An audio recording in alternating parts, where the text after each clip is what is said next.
Qalansuwatun TV. Alhamdulillahirabbil alamin. Wassalatu wassalamu ala nabiyil amin wa ala alihi wa sahbihi ajma'in.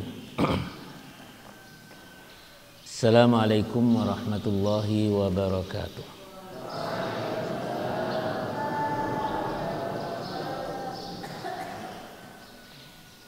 Alhamdulillah, pada pagi hari ini kita masih disayangi oleh Allah Subhanahu wa taala dengan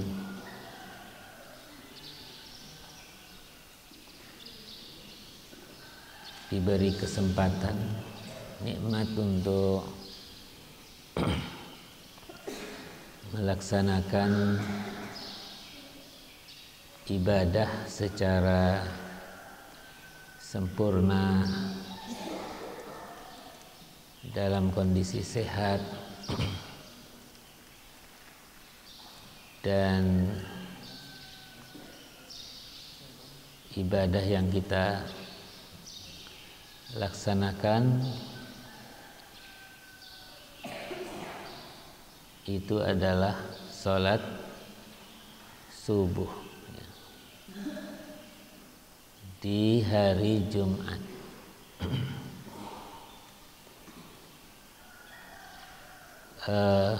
Pada kesempatan ini seperti biasa kita duduk sejenak untuk mengambil pelajaran, mengambil nasihat baik dari hadis Nabi, demikian pula dari ayat-ayat Al-Quran.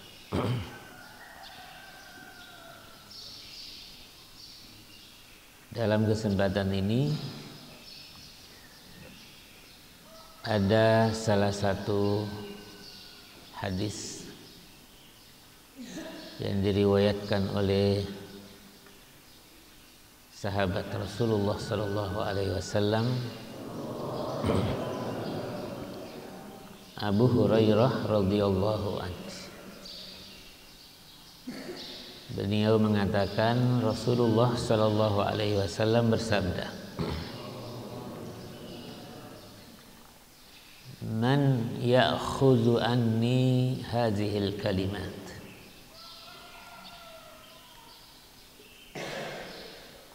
akhadha an bimakna ta'allama, mempelajari." Jadi siapa yang ingin mengambil, mempelajari kalimat-kalimat ini, maksudnya wasayahu, wasiat dari Rasulullah sallallahu alaihi wasallam.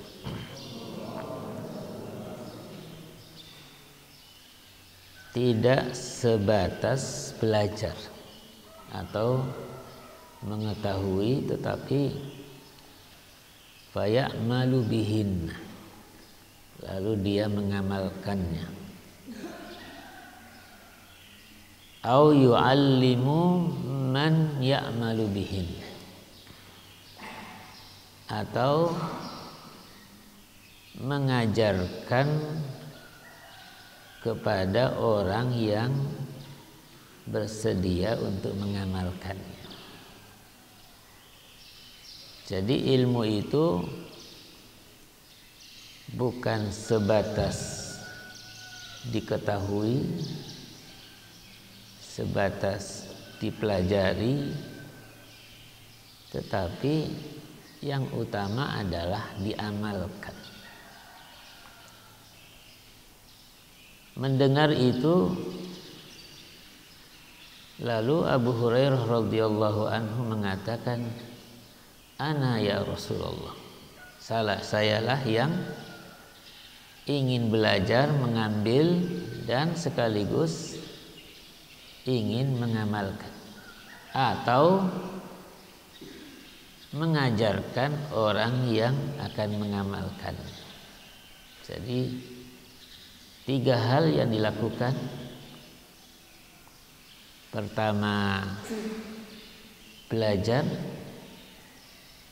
Yang kedua, mengamalkan ilmunya.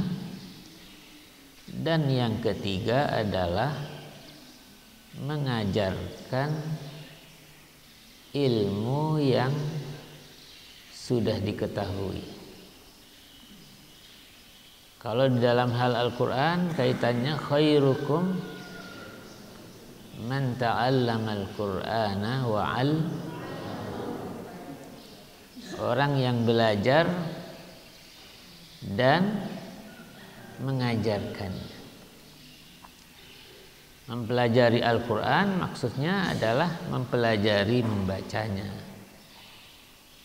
mempelajari untuk mengamalkan isi kandungannya.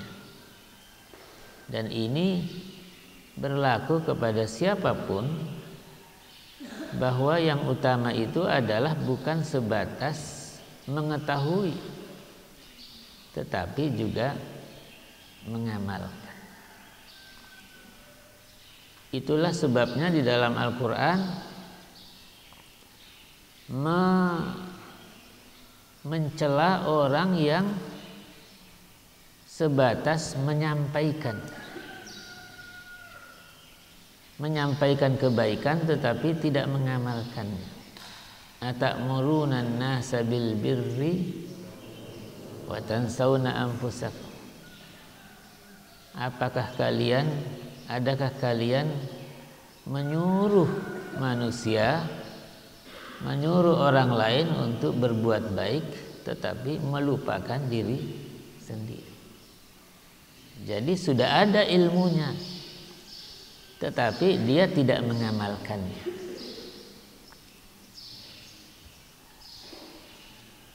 Abu Hurairah dalam hadis ini lalu menjelaskan fa akhadha biyadi. Lalu beliau Rasulullah sallallahu alaihi wasallam memegang tangan saya. Fa'adda khamsan.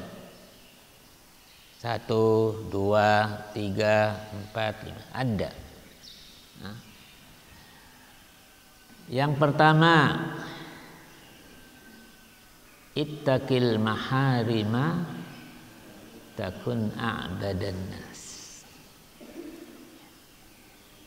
Kalau mengatakan ittaqillah, maka maknanya takutlah kepada Allah atau bertakwalah kepada Allah.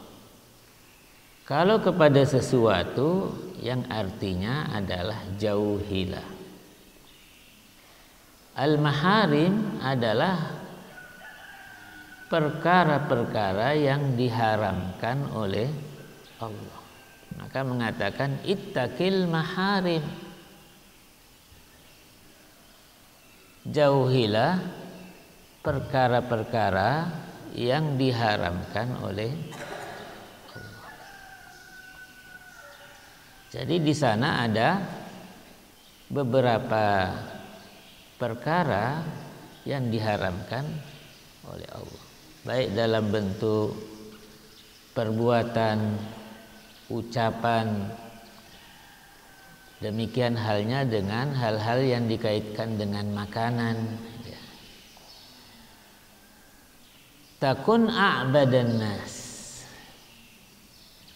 Kamu akan menjadi orang yang paling merasakan ibadah yang paling baik di antara manusia. Dalam hadis ini ada 2 pengertian, bahwa ketika seseorang menjauhi hal-hal yang diharamkan, maka ini adalah nilainya ibadah. bahkan sebaik-baik ibadah. Takun a'badan, orang menjauhi makanan yang diharamkan, ini adalah termasuk ibadah karena Allah melarangnya. Menjauhi minuman yang diharamkan, khamar umpamanya, maka tidak minum khamar, minum sesuatu yang memabukkan, berarti ibadah. Tidak melakukan perbuatan yang diharamkan, tidak mengambil milik orang lain, mencuri, tidak berbuat zina, atau sesuatu yang mengarah kepada perbuatan zina. Karena yang diharamkan adalah sesuatu yang menyebabkan terjadinya zina, apalagi zinanya. Karena di dalam Al-Quran disebutkan wala taqrabuz zina, jangan mendekati zina. Mendekatinya saja diharamkan, apalagi berbuat perbuatan. Orang yang menjauhi perbuatan zina, orang yang menjauhkan diri dari mengambil haknya orang lain, itu adalah ibadah. Tidak mengucapkan kata-kata yang diharamkan, seperti mengucapkan kata-kata yang kasar kepada orang tua, yang dapat menyakiti hati orang tua. Wala tanharhuma, bahkan kita diperintahkan untuk mengucapkan atau berkata-kata yang lembut. Wa qul lahuma qaulan karim, qaulan layyinan latifan, kata-kata yang lembut, yang lunak. Jadi adanya larangan seseorang berkata-kata yang kasar kepada orang tua termasuk ibadah. Bisa juga berarti bahwa orang yang menjauhi segala larangan, dia akan mendapatkan asarnya, mendapatkan kesudahan daripada menjauhi larangan itu. Di saat dia beribadah, dia akan merasakan ibadahnya yang paling mendalam, merasakan kekhusyuan yang luar biasa di saat beribadah. Jadi kalau kemudian ada orang merasa saya selama ini sholat tidak merasakan khusyuk, bukan berarti bahwa sholatnya yang tidak benar. Mungkin saja melaksanakan ibadah sholat sesuai dengan yang diajarkan oleh Nabi. Nabi mengatakan, "Shollu kama ra'aitumuni usolli." Salatlah seperti saya salat. Lalu dia pelajari bagaimana Nabi melaksanakan salat mulai dari takbir sampai taslim. Dia sudah paham, sudah mengerti, tetapi ketika mengerjakannya tidak dirasakan adanya kekhusyuan di dalam salat. Khusyuk kalau secara bahasa sederhana adalah tenang. Sudah tenang, tidak ada gerakan saat mengerjakan ibadah sholat, tidak goyang-goyang sana sini, ya. Tetapi tentu ada hal yang dimaksud di sini adalah yang lebih mendalam, adalah ketenangan di dalam hati.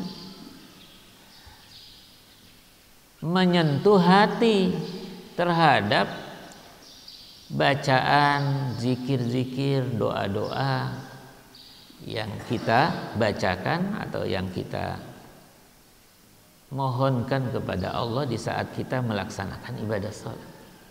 Dan itu tidak dirasakan. Kalau ini merasa kehilangan, berarti kita masih melakukan sesuatu yang dilarang oleh Allah. Artinya kita melanggar. Kita melanggar larangannya tetapi kita tidak merasakan. Dan itu baru bisa kita ketahui di saat kita beribadah dan tidak mendapatkan kekhusyuan di dalam melaksanakan ibadah. Maka jauhilah hal-hal yang diharamkan oleh Allah Subhanahu wa taala. Ittaqil maharima takun a'badan nas. Kemudian yang kedua, warda bima qasamallahu lak takun agnan nas. Ridha dengan pemberian Allah. Allah memberi kepada kita nikmat yang banyak. Nikmat yang banyak. Tapi nikmat yang banyak itu ada yang sifatnya lahir, ada yang sifatnya batin. Ada yang bisa dilihat dan ada yang tidak bisa dilihat. Ada yang nampak dan ada yang tidak nampak. Kalau kita mengukur, menghitung-hitung pemberian Allah terkait dengan kesehatan, itu luar biasa. Kita bisa melihat dengan baik, dengan sempurna. Ternyata saraf yang berkaitan dengan penglihatan yang dihubungkan dengan anggota badan yang lain, termasuk yang utama dalam hal ini adalah otak, itu dikaitkan sampai jutaan. Bayangkan, sampai jutaan apa? Saraf. Satu saja rusak atau tidak berfungsi, itu terganggu penglihatan. Kita bisa melihat dengan baik, tetapi kita tidak mengetahui, tidak melihat secara pasti pemberian yang sedemikian besar. Ini baru dikaitkan dengan apa? Penglihatan. Jadi kalau kemudian ada orang umumnya merasa tidak puas dengan pemberian Allah, itu khususnya yang dikaitkan dengan yang lahir, yang nampak. Padahal semua kita ini adalah diberi nikmat yang banyak. Wa in ta'uddu ni'matallahi la tuhsuha. Banyak orang merasa tidak puas. Si fulan diberi harta yang banyak karena yang dia hitung apa? Nikmat yang nampak. Padahal kalau nikmat itu dihitung, yang tidak nampak lebih banyak. Utamanya apa? Iman. Orang yang tidak beriman, sekaya apapun, itu adalah apa? Tidak ada nilainya. Di dunia ini ada orang yang dihitung, ini adalah manusia paling kaya di dunia. Ada orang namanya Bill Gates. Nah, katanya itu adalah orang yang paling kaya di dunia. Padahal orang yang beriman, yang senantiasa melaksanakan ajaran agama secara baik, sebenarnya itu adalah orang yang paling kaya. Di antaranya Nabi mengatakan apa? Rak'atal fajri khairun minad dunya wa ma fiha. Melaksanakan sholat sunnah 2 rakaat sebelum subuh itu lebih baik daripada dunia dan isinya. Coba. Jadi kalau seorang mukmin mengerjakan 2 rakaat saja sebelum subuh itu memiliki dunia dan isinya. Apakah Bill Gates memiliki dunia dan isinya? Tidak. Hanya sebagian kecil yang dia miliki. Hanya yang dia miliki itu adalah lebih banyak daripada yang dimiliki oleh orang lain. Tetapi orang yang mengerjakan 2 rakaat sebelum subuh itu mendapatkan apa? Keutamaan di sisi Allah Subhanahu wa taala lebih baik daripada dunia dan isinya. Bukankah itu adalah orang yang paling kaya? Tetapi ukurannya di sini adalah ukuran qanaah, puas, ridho. Apa yang diberikan oleh Allah itu adalah ridho. Orang yang ridho itu adalah orang yang tidak apa? Tidak menimbulkan rasa iri, dengki kepada orang lain yang diberikan kepada orang lain itu nikmat yang lebih banyak, nikmat yang nampak. Oh, itu hartanya lebih banyak. Kenapa saya tidak diberikan seperti yang diberikan oleh orang itu? Jadi kalau orang tidak memiliki qanaah, maka selamanya dia menjadi orang fakir. Apa orang fakir? Fakir itu artinya muhtaj. Tidak pernah selesai. Orang dikatakan kaya itu bukanlah orang yang banyak hartanya, tetapi orang yang merasa puas dengan pemberian Allah. Orang yang memiliki qanaah di dalam hati. Ada orang yang katanya kaya, tetapi sebelum subuh sudah bangun karena ingin beraktivitas supaya hartanya bisa lebih banyak. Kata-kata supaya lebih banyak itu berarti orang dikatakan fakir karena merasa tidak pernah puas, tidak pernah merasa cukup, selalu merasa kurang. Nah, itu. Maka Rasulullah Shallallahu Alaihi Wasallam menjelaskan, wardo, ridolah, puaslah, bima qasamallahu lak, apa yang diberikan kepadamu oleh Allah Subhanahu wa taala. Apapun yang diberikan oleh Allah, kita selalu apa? Bersyukur. Dan orang yang selalu bersyukur justru apa? Selalu ditambahkan nikmat. La in syakartum la azidan. Jadi semakin sering kita bersyukur, semakin mengalir, semakin mudah pemberian Allah Subhanahu wa taala. Yang ketiga, nah begini lagi tangannya. 3. Wa ahsin ila jarika takun mu'minan. Ternyata orang berbuat baik kepada tetangga adalah termasuk ibadah, termasuk ukuran keimanan seseorang. Karena di dalam hadis disebutkan apa? Man kana yu'minu billahi wal yaumil akhir falyukrim jarah. Barang siapa yang beriman kepada Allah dan hari akhir, maka hendaklah apa? Hendaklah dia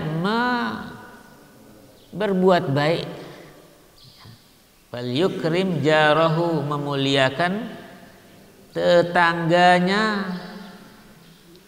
Di dalam Al-Quran banyak didapatkan hal yang serupa, seperti wal jari dzil qurba, tetangga dekat, wal jaril junubi, tetangga jauh. Harus berbuat berbuat baik. Nah ini Jadi agama kita ini bukan hanya sebatas hitungannya individu, apa yang kita kerjakan, tetapi juga yang baik hubungan sosialnya. Jadi orang yang paling berhak untuk kita apa? Untuk berbuat baik kepadanya adalah tetangga, tetangga dekat, tetangga jauh. Hitungan tetangga dekat itu adalah orang yang paling dekat pintunya dengan pintu kita.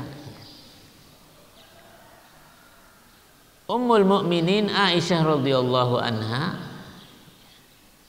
Bunda Aisyah radhiyallahu anha itu pernah bertanya kepada Nabi, kalau ada sesuatu yang ingin dibagikan, siapa yang paling berhak diberikan?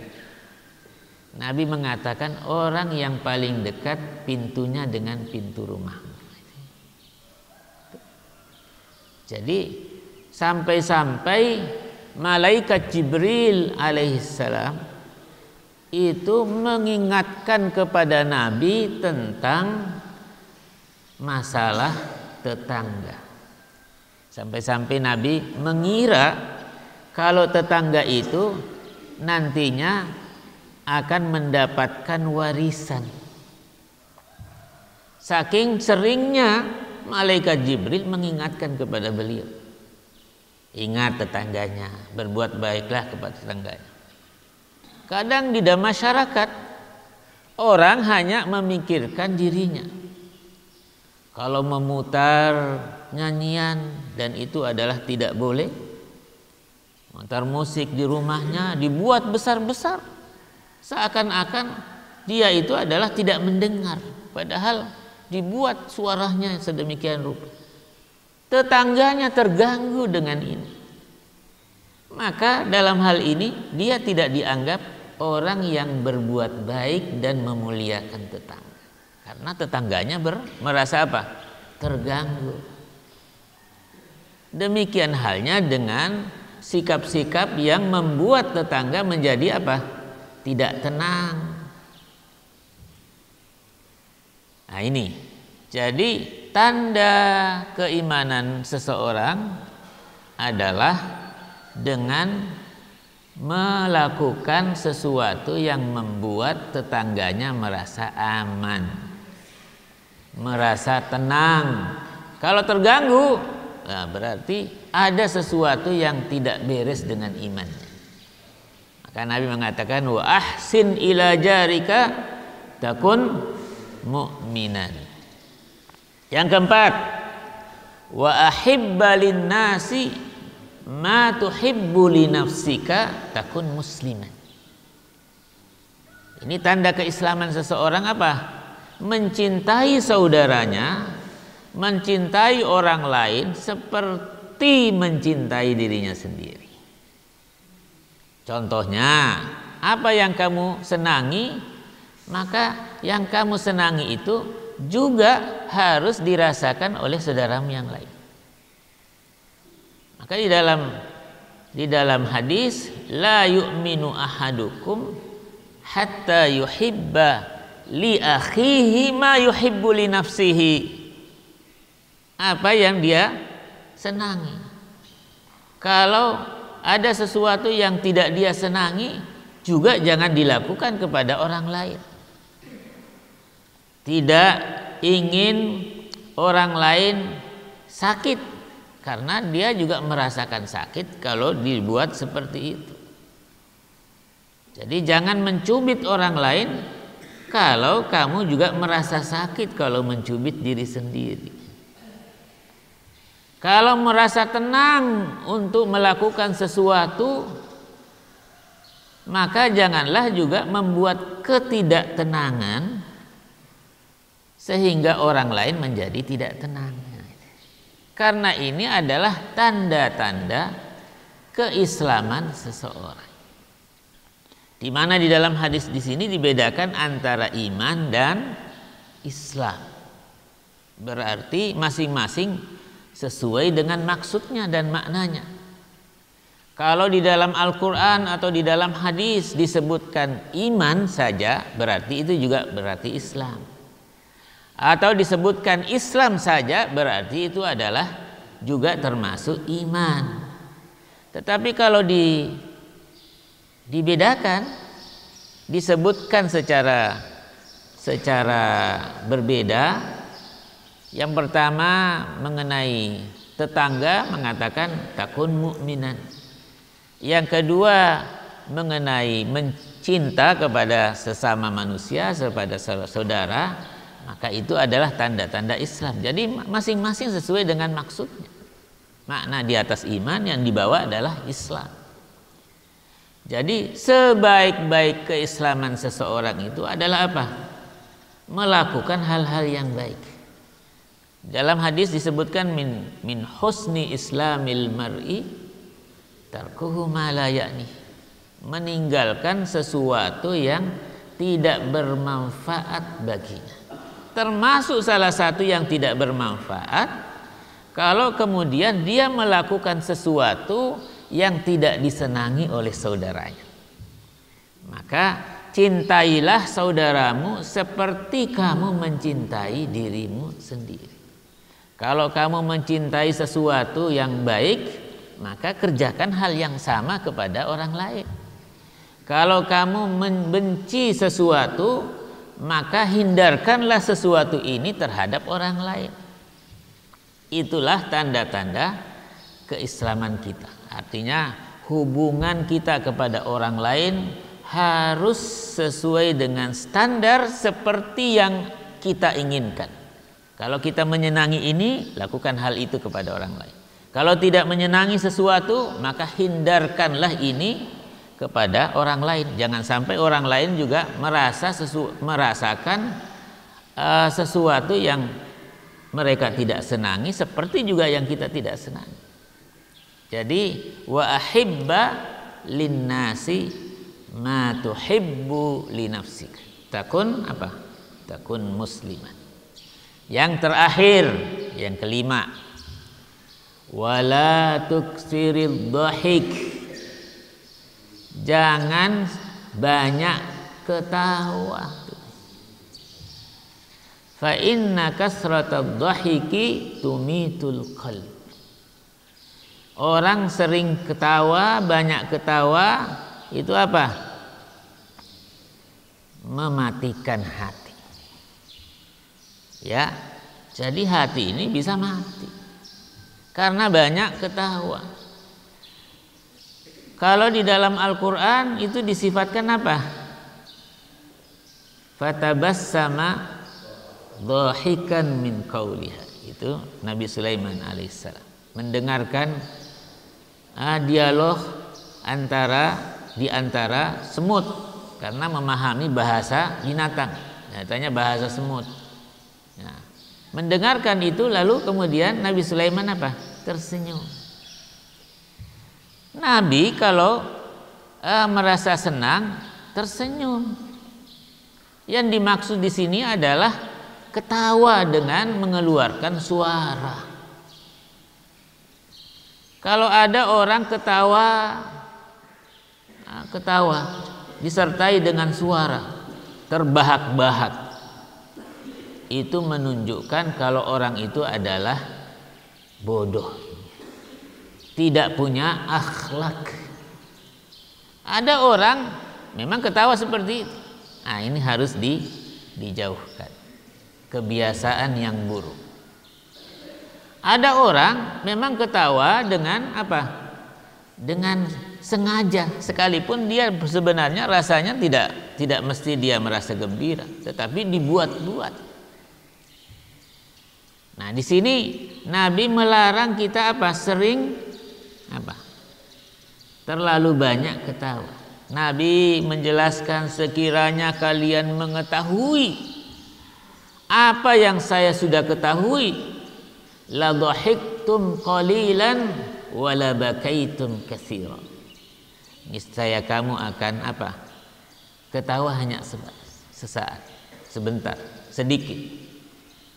Dan banyak menangis.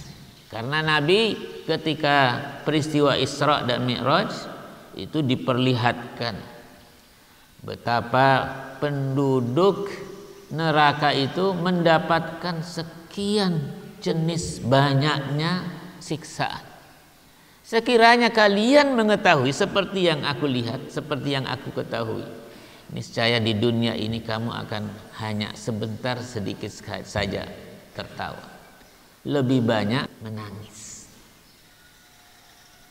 Dan orang yang sering banyak ketawa, nah itu tadi menunjukkan akhlaknya buruk, menunjukkan tidak punya adab, menunjukkan kalau akalnya itu apa? Kecil. Jadi Nabi melarang kita banyak tertawa.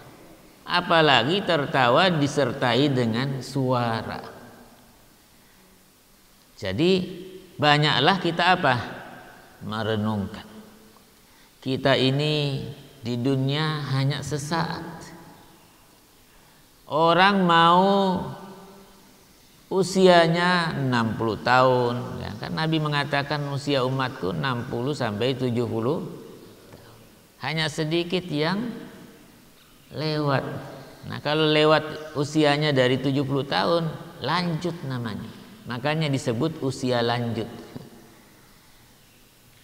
Lewat ya. Karena Nabi mengatakan 60 sampai 70 tahun. Sedangkan satu hari di sisi Allah itu sama dengan 1000 tahun yang kita hitung. 1000 tahun berarti berapa abad? 10 abad. Kalau usianya umatnya itu 60-70 tahun, hanya hitungan berapa menit saja bagi kalangan malaikat yang ada di langit. Seperti gambaran biasa kita lihat itu. Ada bunga, awalnya muncul bunga, lama kelamaan membesar, setelah itu terbuka. Setelah terbuka menjadi layu, dibuat rekamannya cepat. Kira-kira begitulah gambaran kita hidup. Jadi lahir, nggak lama kemudian sudah remaja, sudah dewasa, menjadi tua, bungkuk, meninggal. Jadi ukurannya bagi para malaikat kita yang tinggal di dunia ini hanya beberapa menit. Itu baru ukuran hari di sisi Allah Subhanahu wa ta'ala. Jadi singkat sekali. Maka kita jangan menjadi orang yang apa? Yang lengah. Jangan menjadi orang yang lupa. Maka Nabi mengingatkan wala tuksirid dhahik fa inna kasratad dhahiki yumitul qalb. Jadi ini 5 wasiat ini diajarkan oleh Nabi kepada sahabat Abu Hurairah, dan Abu Hurairah juga mengajarkan kepada kita yang intinya harus kita amalkan. Mudah-mudahan hadis ini sangat bermakna dan menjadi pelajaran bagi kita semua. Intinya harus diamalkan di dalam kehidupan sehari-hari. Hadanallahu wa iyyakum ajmain. Wassalamualaikum warahmatullahi wabarakatuh. Jazakumullahu khairah sudah menonton video ini.